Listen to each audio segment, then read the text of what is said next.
Së pari është një rast shumë i veçantë për mua të uroj nga zemra vajzat, gratë, nënat, motrat, demokratet, por dhe të gjitha shqiptaret, kudo që janë sot, në këtë ditë, që është dita e nderimit tyre. Dita në të cilën është një simbol, por e vërteta është se shoqëria shqiptare dhe shoqëria njerëzore është pafundësisht e detyruar ndaj vajzave dhe grave, ndaj nënave dhe motrave. Sot ne mblidhemi në këtë ditë në një moment kur gruaja shqiptare ndodhet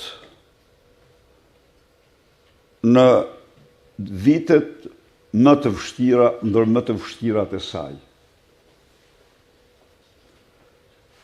Po të kthehemi 30 vite më parë në diktaturë, ju gjenit nënën shqiptare që punonte me treturne, që me zi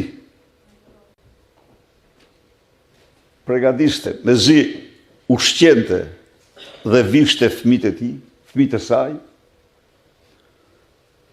në kuptimin e vërtet fjalës robtohej, por kishte edhe në atë kohë gra ministre, antarët byros politike, të cilat mbronin interesat e partisë dhe jo interesat e nënave dhe motrave shqiptare.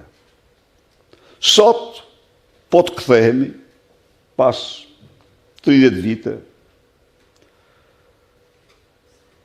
narkodiktaturën,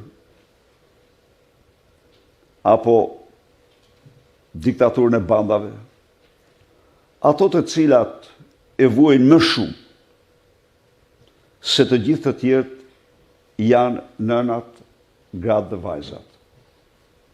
Në të gjitha aspektet. Përsëri kemi nënën me rrogë t'ullt ose pension gjyshe, që detyrohet t'i thot djalit, vajzës, mirë rrugë të botës, ndiq fatin tënd,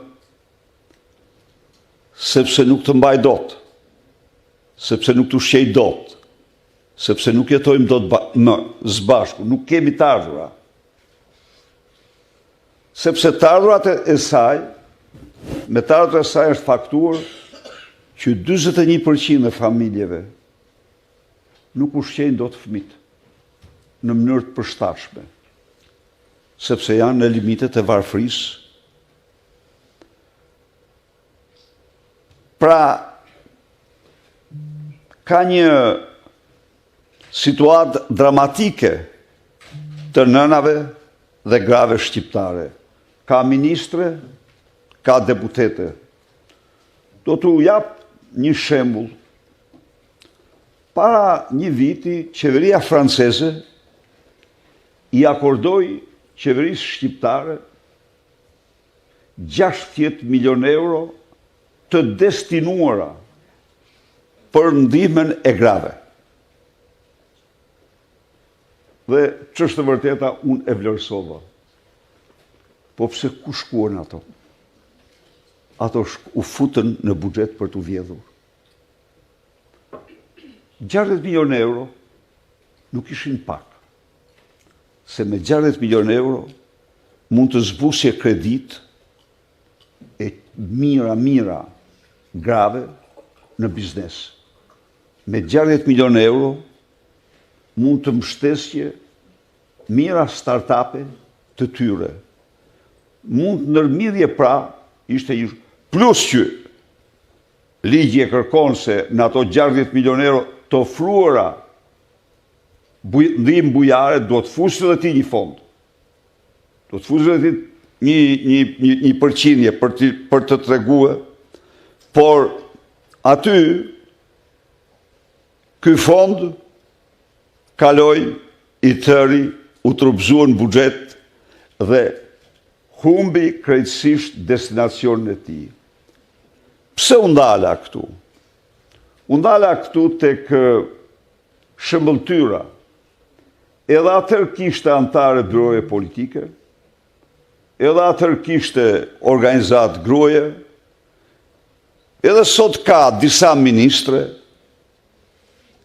por problemi është se nuk i ndigjon njëherë të flasin për problematikat e mëdha të nënave, motrave, grave, vajzave, për punësim në tyre, për lehtësit, për bizneset e tyre, për lehtësit që meritojnë. Faktikisht, po të vini re fjalorin e përditshëm, janë të përjashtuara. Nuk flitet për gratë, sikur nuk ekzistojnë. Ndërkohë, ato janë absolutisht më të dhunuarat,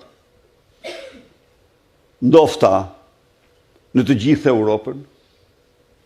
Dhuna ndaj tyre është rritur me 50% dhe më shumë, dhe në fakt po të marrë shifrat, po të raportosh shifrave ekzistuese të sotme të popullatës, është rritur me 100%,